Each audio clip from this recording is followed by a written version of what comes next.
চৈতন্য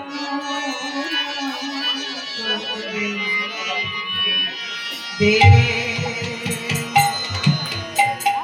চৈতন্য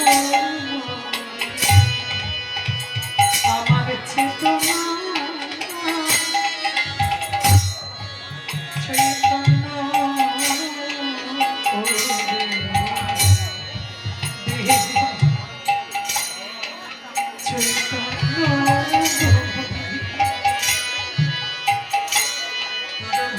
সাগরে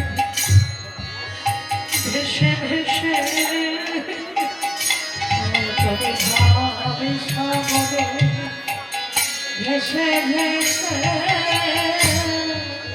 আমি হব রে তোর পলাশ চেতনা নাই গরিবা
মাতর ভাবের খেলা দে দে মা আমার যা কিছু সব অভাব মিটে। এই অভাবটা কিসের মা? একটু আগে যেগুলো বললাম সেগুলোই কি আমাদের জীবনের অভাব? এটাকে অভাব বলে না। জানলে মনুষ্য কুলে জন্মগ্রহণ করে যতদিন বাবা গৌর কৃপা কৃষ্ণ কৃপা হবে না, যতদিন সাধুগুরু বৈষ্ণবের চরণের সান্নিধ্য লাভ হবে না, যতদিন কৃষ্ণ অনুরাগ জন্মাবে না, যতদিন ভক্তের চরণ ধেলা মস্তকে নিতে পারবো না, যতদিন কৃষ্ণ বলে কাঁদতে পারবো না, ততদিন আমাদের জীবন যাবে অভাব। আচ্ছা ভাবতে পারেন মা, যিনি রাজার মেয়ে তিনি একটা শ্মশানবাসীর গলায় কেন মালা দিলেন? তাও আবার তাকে পাবার জন্য যুগ যুগ তপস্যা পর্যন্ত করেছে। বরমাল্য পাবার জন্য কত রাজা ধীরাজ, কত দেব দেবী, দেবী বললে ভুল হবে, কত দেবতাগণ তারা সবাই এসেছে মা পার্বতীর কাছ থেকে ওই বরমাল্যটা গ্রহণ করবে। যেদিন স্বয়ংবর সভা হয় সেদিন মা পার্বতী ওই বরমাল্যটা কাউকে দিলেন না। তাকে দিলেন ওই ভাঙর ভোলাশির শ্মশানে পড়ে থাকে, ছাই ভস্য গায়ে মাখে, যার চাল নেই চুলো নেই, মাথার উপর একটা ছাদ নেই, পরনে পোশাক নেই, মা আবার তাকেই দিয়ে দান করলেন মালা। কেন গো?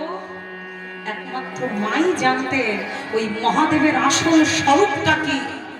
এই জগতে আমরা সবাই সব রকমের ধনী হতে পারি বাবা, কিন্তু মহাদেব যে ধনের ধনী হয়েছে সেই ধনকে, সেই সম্পদকে পাবার জন্য আজ মহাদেবের চরণে নিজেকে বিকায়ে দিলেন। তাই মাতর ভাবে